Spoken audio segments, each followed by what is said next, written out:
Welcome to the First Waves podcast, which is for all of you who would like to further boost your career development and continuously improve day after day.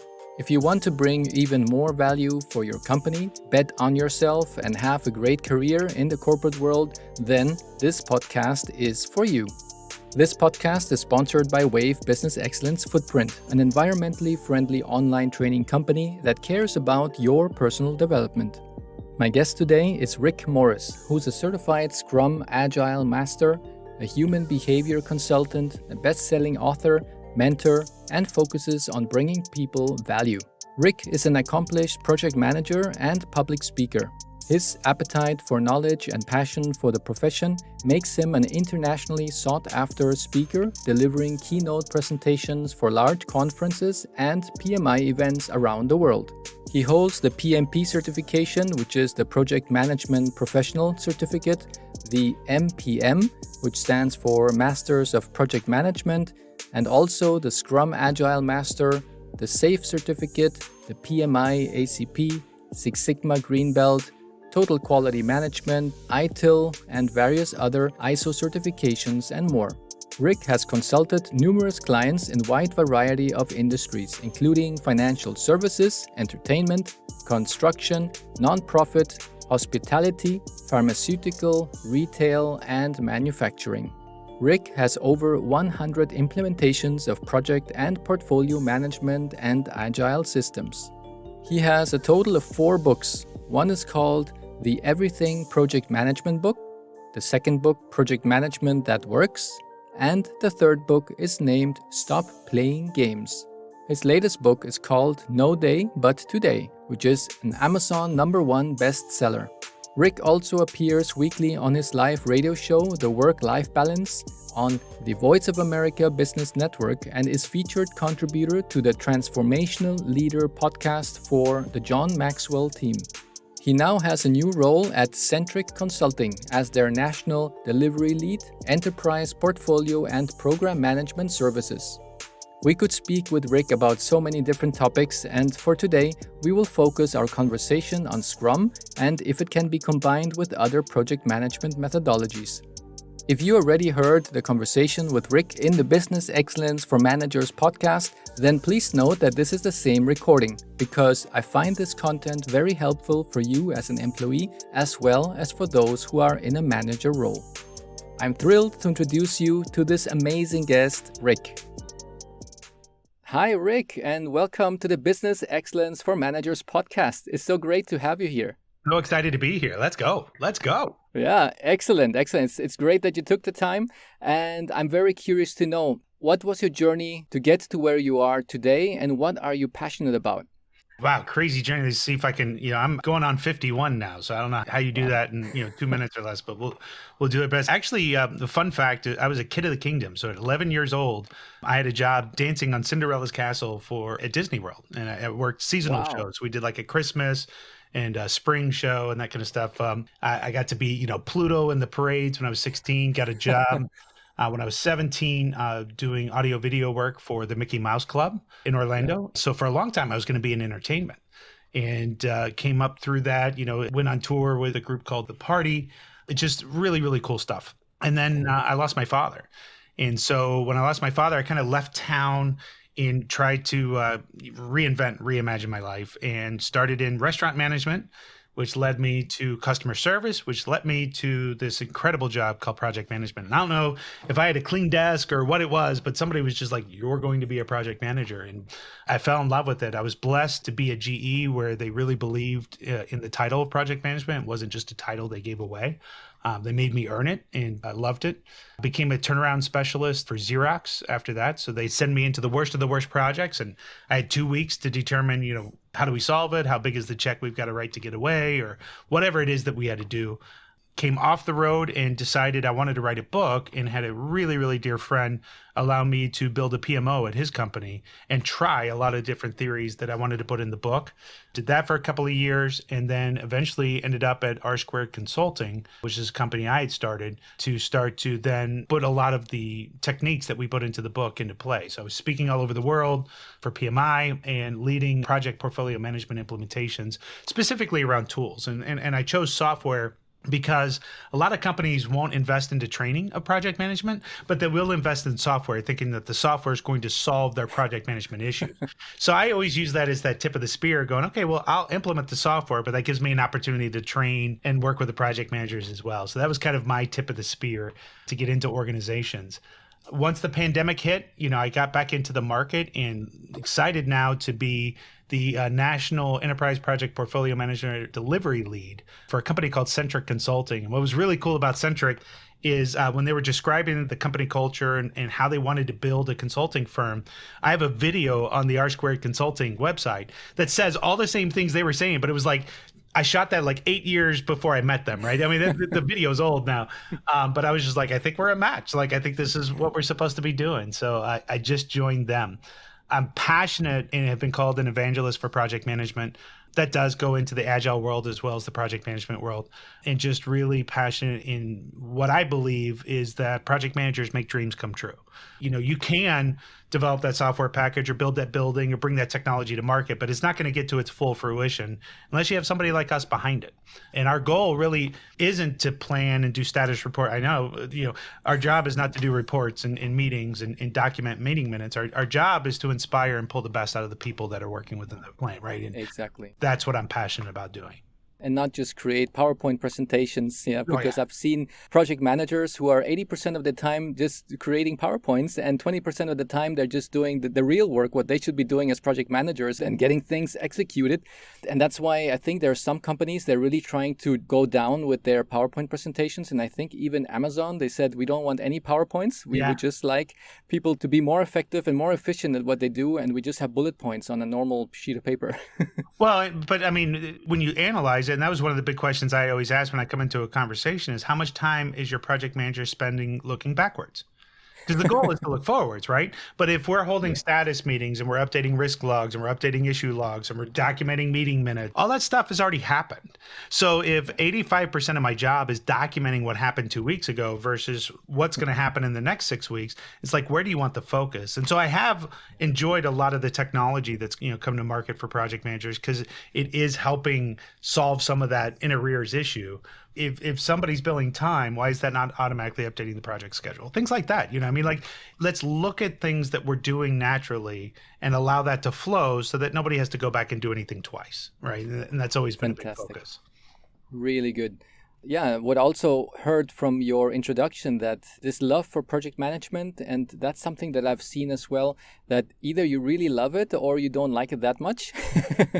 And I was one of those who was so in love with project management from the beginning of my career. I was in my first training, I think there were about 20 people in that training.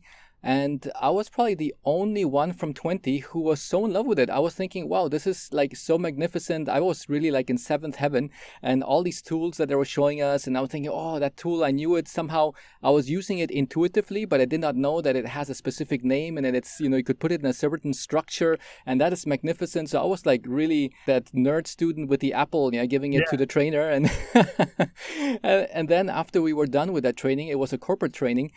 I think I was the only one who finished my project from those 20 people. Maybe there are another 5 or 6 who finished their projects, but they were really struggling and they just went back to their daily work and they were not so passionate about it. And that was really for me like the realization when I later became a trainer, just to realize that when I train teams and employees and companies, that it's not going to be everybody's cup of tea. And that maybe out of a group of 10 people, I might have 1 or 2 who are going to really be the ones who's going to continue and do the projects, and the rest of them, they might be applying the tools that they have learned during their business as usual. They might know, okay, now I know what they're doing. I know what the workshops, how they're structured, but they're not going to be the project managers of tomorrow. That's so, right. And that's fine because you cannot run company only with project managers. So I think actually it's quite okay to have that balance. That not everybody can go into the career path of a project manager. But definitely for those who like it, it's a wonderful world. And you're also a Scrum Agile Master. Could you tell us more about Scrum and the Agile methodology?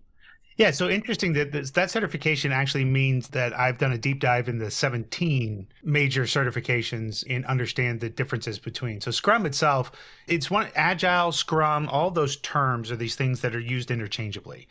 Scrum itself, I think, was even named after the rugby term called a scrum. But basically, everybody's locked together, looking at the ball, getting ready to go. I think that was the point.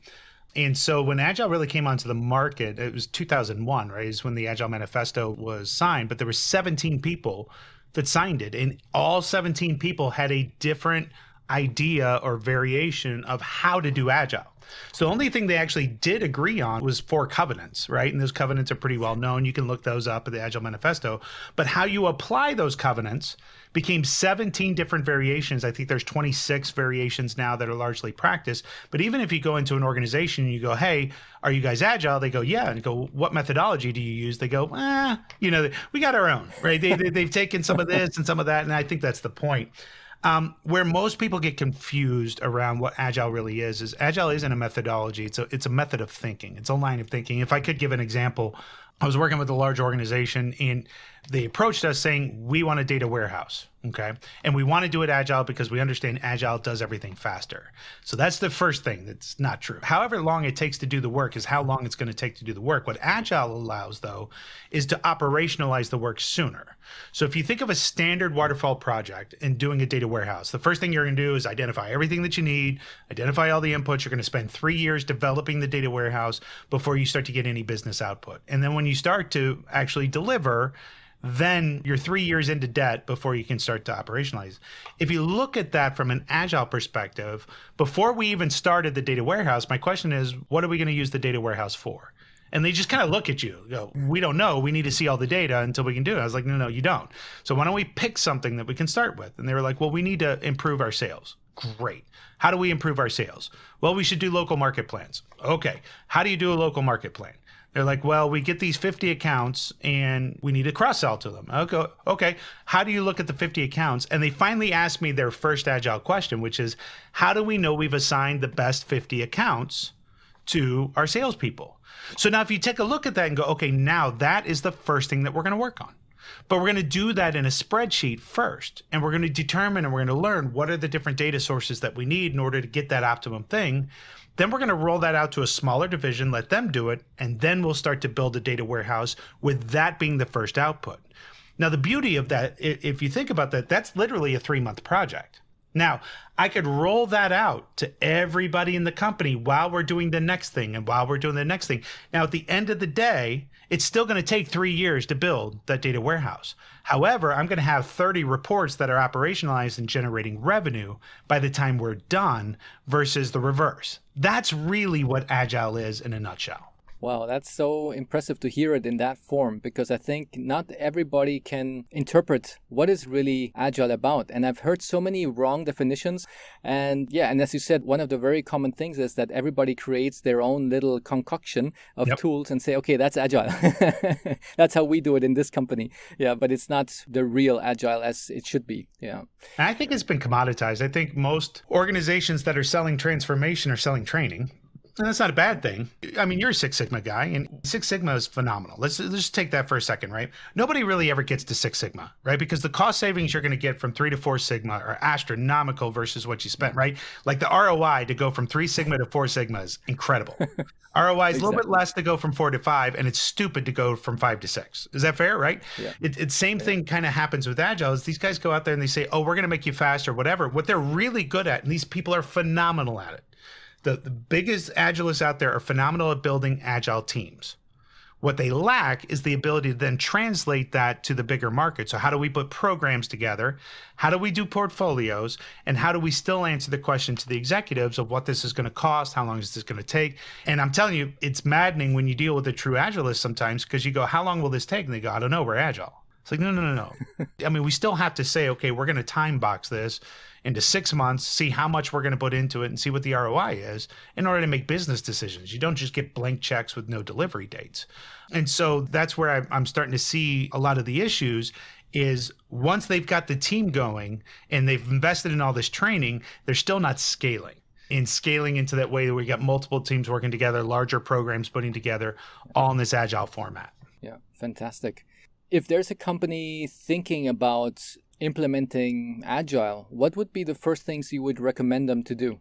The biggest thing that I always recommend is to put 2 years worth of projects on the list and to get into what is the actual business question. So where organizations have the biggest issue is that product owner role. It's really getting somebody to start thinking in what problems are we solving, not what do we need. So again, we need a data warehouse. Well, of course, it's easy to say that. And when you say that, they're thinking that every piece of data is going to be there and whatever I think of next, it'll magically appear. It's not true. But if you get somebody who's skilled as a coach to be able to get down to that root question again of how do we know we've assigned the best 50 accounts, right, to the salesperson? Then the next question is, how do we identify the cross-sell opportunities within those 50 accounts? Then the next question is, how do we replicate that to someone else? And, that kind of, what are the roles that are buying from us? And as you can see, it grows, but by asking those questions, that's agile. Right? Not saying, oh, I need to get a financial feed in here. I need to get the HR feed in here. No. Right? We need to know what those are. The other thing is that they run out of stuff. So when I'm at a very tactical level running a software development project, I need to be a minimum of 2 sprints ahead. And what I mean by that is if you've time boxed a sprint, most people do 2 weeks, right? And let's say my team has a velocity of 100 points. And for those of you that may not know Agile, it's just kind of like saying I've got 80 hours in the week, whatever, but we have 100 points. And that's how many we can do. Well, I need to have a minimum of 300 points identified going into sprint planning, because then I'm choosing the best work. There should be conflict in what I'm choosing to do, right? But if I'm coming in and I have 100 points and I've got 80, then we're going to start to get into waste. So the biggest issue is that they start training the Agile team immediately, but they haven't identified all the Agile questions or have enough runway to satisfy the work that the Agile team needs to keep them Agile. So what I always say is you've got to start up top and you got to start identifying objectives and get some Agile thinking in before you even start touching the development teams. Yeah. And it really shows that it's so much that type of thinking of asking the right questions. If you just stay like very high level with your questions, then you're never going to get into that level of the way you are just mentioning it right now with Agile, that you really get to the itty gritty and then you know what's actually the right answer to that. And you more or less know how I need to structure now my next couple of steps by asking those right questions. Yeah. Yeah, because I've experienced in one of the businesses where I was involved in, and they trained a lot of employees in Scrum, but then afterwards nothing really happened. And that was just such a demotivation for so many people. And also the management, they said, okay, we trained X amount of people, and what is now the result? What came out of it? And I think that lots of companies think that if we train people, that the magic is going to happen, and then we're going to start seeing results coming in. And I think that's just half of the achievements, because it's not just about training people. And what would you say for a company who's thinking about training a lot of people in Scrum? What is other things that they need to pay attention on? Well, again, it's a transformation. Let's just identify what's happening in training. When they go to training for Scrum, they're learning what the methodology calls ceremonies, and they're learning a common language. So for instance, they may have never estimated by story point before. Okay, so that's great. We estimate in hours in waterfall, and you estimate in story points so all we're doing is changing the language. There's no effective change going above that on how we're getting requirements and how we're asking questions and how we've structured the team and all those other. So the mindset is, oh, we're going to go put them into this room. They're going to learn a bunch of definitions and ceremonies. They're going to come out and be operationally faster. It doesn't make sense, but that's what they think when they pay for it. So there's got to be a transformational change in how even the executives ask for reports. Right? Yeah. So for instance, in traditional project management world, we say, okay, this project's going to take 6 months and it's going to be $200,000. Okay. Then you wait the 6 months and then you judge success or failure. In an agile world, you can say, well, we have 6 months and $100,000 to invest. But what we're going to do is invest 2 months and $50,000, and we're going to see what that gets us. And if it's not getting the results we're looking for, we're going to dump the program and we're going to pivot to something else.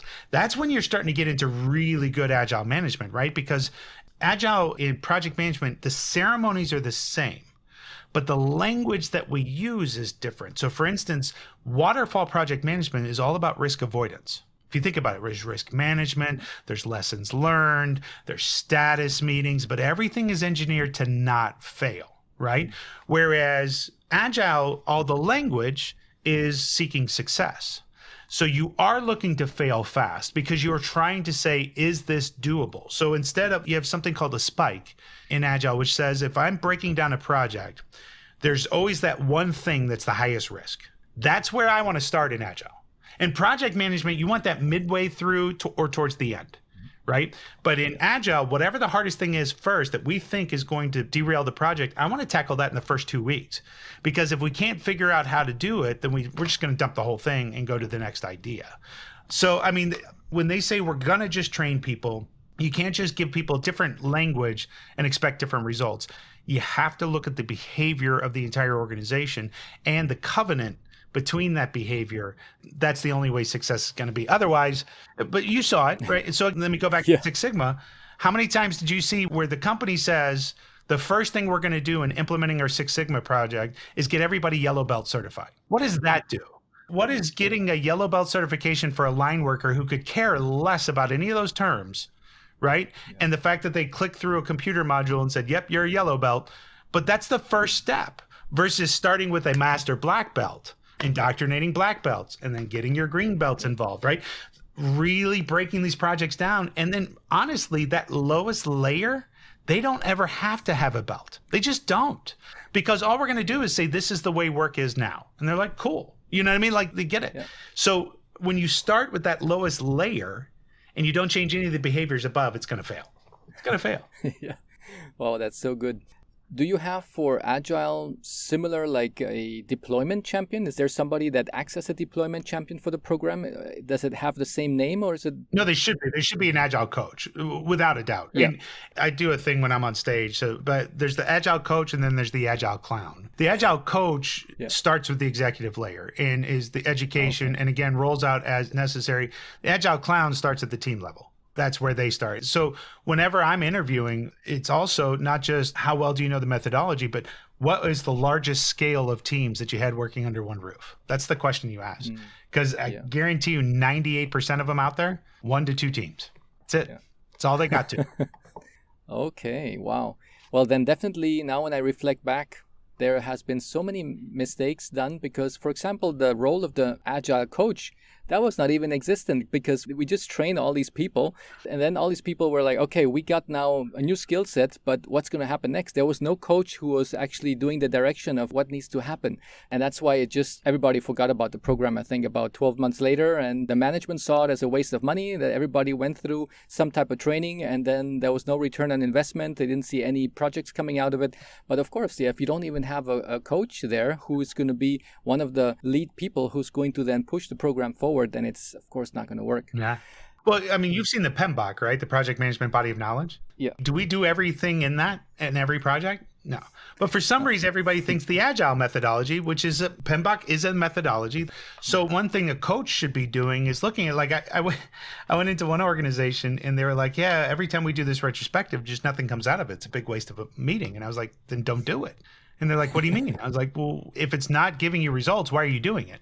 Well, because it's part of the methodology. I was like, that's not a reason to hold a meeting for everybody, right? Yeah. So you need to bring people in and they need to want to change in order for that to change. So if this ceremony is not bringing anything, there is a purpose. There's a good reason to do it. But if people aren't in the mindset, let's kill it, and then nature will take its course. They'll start going, hey, we need to be able to have more insight into the process. You go, great, I got this cool thing called the retrospective. Then they understand why they're doing it, right? But all you do is put in all these different ceremonies and change a bunch of terms. It's not going to change a thing. Right? Yeah. People think you go Agile. I always say, too, if you have a low relationship with your development team or low trust factor with your development team, going Agile is going to make it worse. Agile is actually a stricter methodology than Waterfall. It really is, because everything's so time boxed. You got 2 weeks. There's covenants that people have to make. It really requires more diligence and more execution and more trust than Waterfall does. Wow, that's amazing. What you just mentioned, I can also see that in the Six Sigma world, because we have so many tools that are inside of each of those phases of Six Sigma project that somehow people fall into the perception that they have to use all those tools in order to get through the toll gate and then get to the next phase. And I'm thinking like, okay, if you would want to really solve that problem that we have in the organization and you're going to be using all those tools, it's going to take you like 4 or 5 months to finish the project. But in reality, you could finish the project in 1 month. Yeah? Why don't you just use tool number 3 3 from your define phase, use tool number 8 and 10 from your measure phase, and so forth, so that you just take the things that you need. I would say it's like just like situational leadership. In this case would be situational project management, that you would just take the tools that you need for that specific situation and that specific problem and just leave the rest away because you might not even need it. It's not even maybe applicable for that type of issues or problems. Yeah. So that's something I think people really need to realize, that you don't have to be using the whole shebang every time you go through a problem solving exercise. Yeah. Well, the other thing that's interesting, though, is it's perpetuated by the training world as well. So you have an organization that gets massive results, whatever that may be, right? So the Toyota way or whatever, right? All of a sudden, somebody did a Six Sigma project, got massive results, wrote a book about it, and everybody's like, oh, we're going to go do Six Sigma because it's going to give us those level of results, right? But you had TQM before, we had ISO before. Now is it TPM's the latest, right? Total Product Management, which, by the way, is TQM, Six Sigma. It's all the same stuff. We just changed the terms again. But look, these training organizations are smart because they're like, oh, no, you failed with Six Sigma? Do TPM. That'll work fine. Yeah, no, it's the same stuff, y'all. It's just, right, the flavor it lands. I liken it to diets or exercise programs, right? I mean, there's 1,001 diets, but the net is people are like, well, I can't do that diet because I don't want to give up my ice cream. And it's like, okay, it's the ice cream that's the issue. It's not the diet, right? But I mean, it's the same thing, right? Yeah. There's so many variations of ways to become more productive, but if you don't solve the root cause, trust issues or training issues, that kind of stuff, it doesn't matter what methodology you roll out, it's going to fail. That's right. So true. Could you tell us some of the pros and cons you have experienced using the Scrum method? Yeah. I mean, so what I love about Agile, again, is first of all, the pivot to business. So if you think about traditional project management, and let's say we're doing something as large as like a ERP or, SAP implementation or something like that, 3-4 year project, a lot of times by the time you deliver the project, the business has changed. Right. But because we're all risk avoidance in project management. So anytime you suggest something new, oh, that's a scope change. Oh, we got to adjust all of these different costs. We got to go through a change control management piece. That was the part that we were adding process to slow things down. Those are all good processes. I'm not against those. But again, in a 3-year project, like going into the pandemic, everybody was just cruising and all of a sudden the world shuts down. Right? How do you adjust? Agile has that 3-year look, but it's operational every 2 weeks so that you can pivot. And so something pops up, you can go, great, we'll put that into the backlog. As soon as that becomes, the highest priority, it'll get put into a sprint and then it'll get done. So I do like that kind of cadence. It also is changing just some of the covenants that I think so many projects add so many processes because of past failures, but you never go back. Every time somebody adds a process, they don't ever go back and say, which process could we get rid of because we're doing this now, right? So it just becomes add. So I do like the Agile methodology in sense of the team buy-in as well. So I think when you're really mature and doing well, that team is estimating the work. They're the ones committing to the sprint. Then they make a deal with the product owner that this is going to get done, and they focus and get it done, which means, look, if things are going bad and we need to put a few in extra hours, that was our commitment, that was our word. So we're going to knock that out, right? Yeah. There's a lot of those types of things that I've seen. But the biggest thing to me is the ability to pivot and adapt and change. Yeah. It takes away all those change control processes because things can freely change at this point. Yeah, exactly. Is there any downside you have seen so far when you look at Agile compared to other project management methods like PMI or anything else? Yeah, I mean, the downsides is the misunderstanding and then the people that wield that. So a couple of true horror stories. Again, people use it for what I call cowboy coding, which is just, they say, we can't tell you when we're going to be done because we're Agile. We can't tell you how much it's going to cost because we're Agile. And that's just false. You can still do projections and costs and all of that. Earned value, people that understand earned value in project management, I think earned value is only applicable in Agile. I don't think earned value is applicable in traditional project management because the amount of data that you need to get in order for that to be successful, most people don't estimate to the hour, so therefore it can't be. But in Agile, because there's one covenant in Agile that really makes that tick, which is you don't get partial credit. So if I have a story that's 5 points and I don't complete it within the sprint, I don't get 3 of the 5 points, 0 for that, and then I get the 5 in the next one. That covenant alone allows earned value to be big. But the downside, like I was talking with a lady who's a pure Agilist, and I was in charge of forecasting cost and resources. And so I said, look, I know you're on this project. I know it's 2 weeks of sprint. I'm just going to use 40 hours of the developer or 80 hours of the developer to forecast cost. She goes, you can't do that. I said, why? She goes, because we do story points. And I'm like, oh, no, I understand story points and velocity, whatever. But in terms, these are all salary employees, salaries based on 40 hours a week. So I just need to translate this to a cost on the project. She goes, you can't do that. I said, why? Because we do story points, not hours. And so I finally had to go, ma'am, can I pay you in story points? Or would you like to be paid in actual dollars? Like at some point, a story point is just a mythical thing that needs to be translated to a cost for a company. It just does, right? And I understand why you're doing story points and not hours. I get that. But at some point, we still have to face reality. So, like, I'll give you a check in story points, and if you can cash it, good luck to you. We'll see how that works. But that's the downside: is people get into this, they hold on to the methodology, or they use it as almost like they're protesting big corporate. You know what I mean? Like, there's this new way of thinking. That's a lot of the downside of Agile, and just the misunderstanding that if we adopt Agile, things will be faster. Right. But if you haven't done the work in order to operationalize it, be faster, it won't be. It's just going to be a different way of calling it waterfall. Well, thanks for explaining that.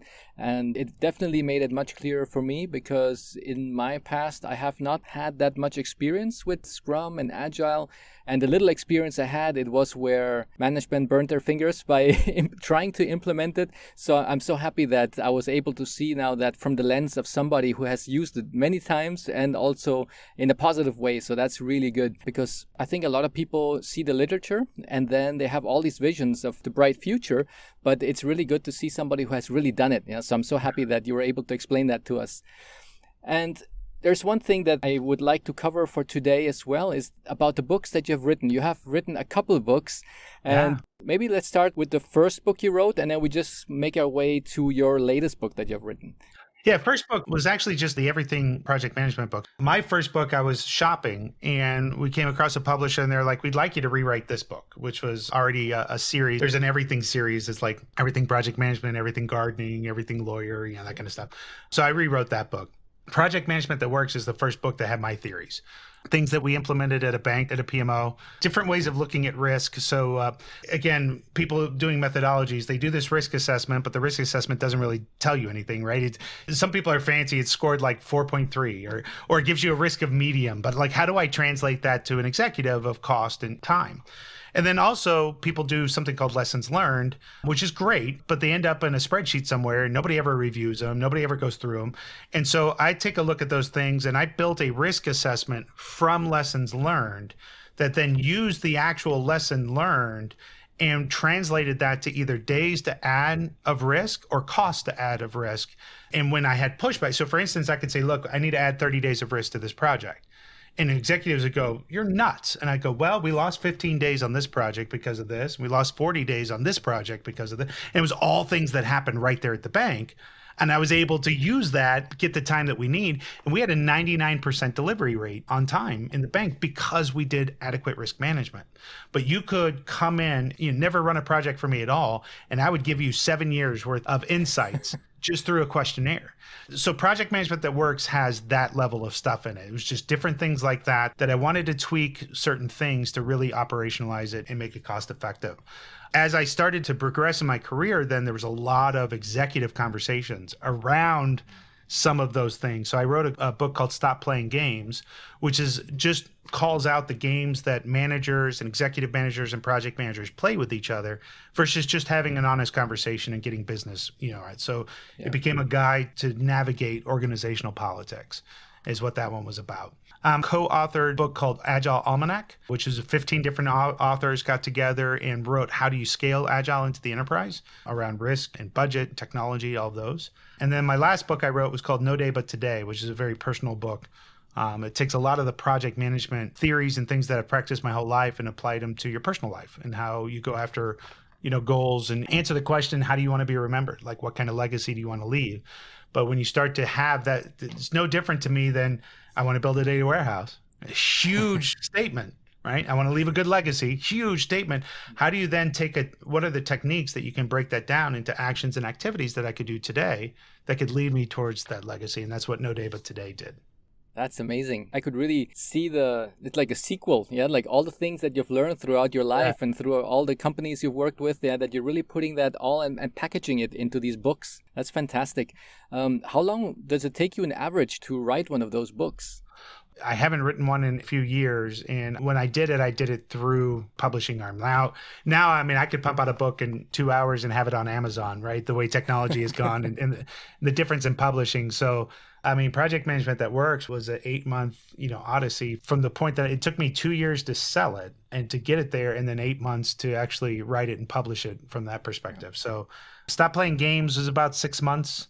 No Day But Today was, far shorter because I self-published that one. But yeah, and now everybody's got a book, right? I mean, you're like, have you seen my book? I was like, nah, I haven't seen your book. It's like there's so many now. How do you actually catch up with all of them? Right. There's still some nice ones out there, but yeah. Yeah, that's true. But I especially like from all the books that you just mentioned, like the one from Stop Playing Games. I think that's one of the things, if I reflect to the corporate world, that there's just so much waste going on, so much energy being wasted on all these political games that are going within the corporation, and people just trying to cover their backs and fighting with their elbows instead of working together, working as a team and trying to all together achieve one goal and not to have all these hidden agendas. And I think one can save a lot of time by stop playing games. I'll give you a key one. One of my favorites is I always say that every project starts with a lie, because what do you do as a project manager is when you have your budget. So let's say this project's $1 million. What are you going to submit to your sponsor? I'm actually what do you submit to your sponsor at that point? If you need $1 million to solve it, what do you submit? Well, many people will say, well, I'll try to start just with half of it or even none of it. But, it's impossible. Then some will go 1.5, 1.75, right? Yeah. And the first thing normally an executive does is cut the budget by 10 to 15%. Yeah.